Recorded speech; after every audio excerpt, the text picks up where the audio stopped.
انسان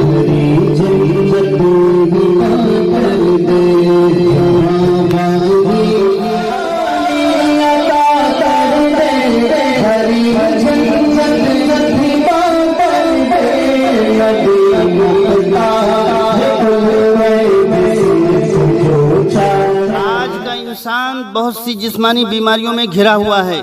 پتھری، بواسیر، blood pressure, cholesterol, kidney فیل، sugar.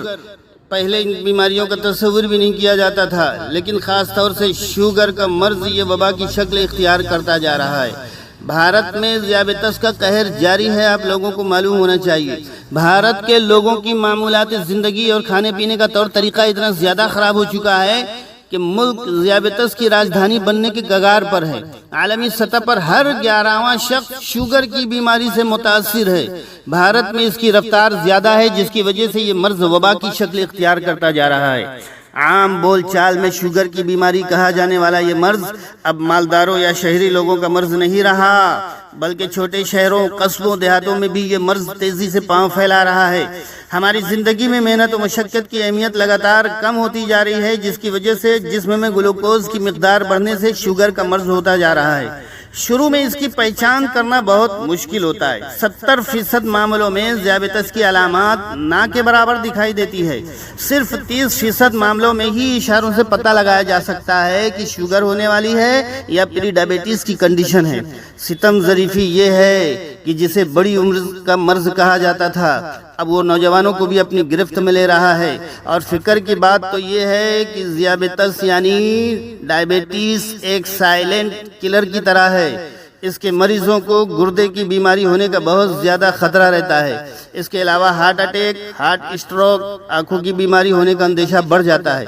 Dialysis کا نام ہمارے بچپن میں نہیں تھا، لیکن آج ادھر دیکھیے ڈائلیسس کے مریض دکھائی دیتے ہیں۔ کڈنی فیل کی شکایت بھی زیادہ تر شوگر کی وجہ سے ہو رہی ہے۔ سوال یہ پیدا ہوتا ہے کہ شوگر کا مرض ہوتا کیوں ہے؟ اس کی بنیادی وجہ معمولات زندگی میں مصنوعیت، آرام طلبی، سستی کاہلی، ماحولیاتی تبدیلی، فضائی آلودگی، صوتی آلودگی، تناؤ اور کھانے کی عادت کا بدلنا ہے۔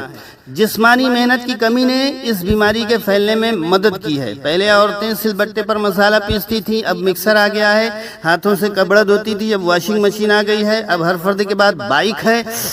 اب تو لوگ دودھ پاؤں بھی لینے جاتے ہیں تو بائک سے۔ چلنا کم ہو گیا ہے، محنت والا کام کم ہو گیا ہے۔ لیکن یاد رکھیے کہ جب ہم کوئی محنت والا کام کرتے ہیں، اپنے جسم کو تھکا دیتے ہیں، پسینہ آتا ہے، تو ہمارا جسم خون میں موجود شوگر کو استعمال کر کے اسے توانائی میں بدل دیتا ہے۔ اس لیے ہمیں چاہیے کہ 24 گھنٹے میں ایک بار ہم اپنے جسم کو تھکائیں، چاہے ورزش کے ذریعے، واکنگ کے ذریعے، سائیکل چلا کر یا پانی میں تیر کر۔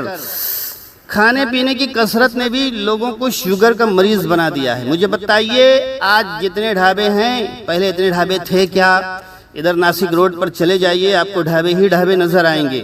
میٹھا کھانے سے شوگر ہوتا ہے، یہ لوگوں کی غلط فہمی ہے۔ مرغن چیزوں نے لوگوں کو برباد کیا ہے۔ زیادہ تیل، مسالہ، چائے، پان، گوا، گٹکا، الٹی سیدھی چیزیں کھانے اور بے ٹائم کھانے سے آدمی شوگر کا مریض بنتا ہے۔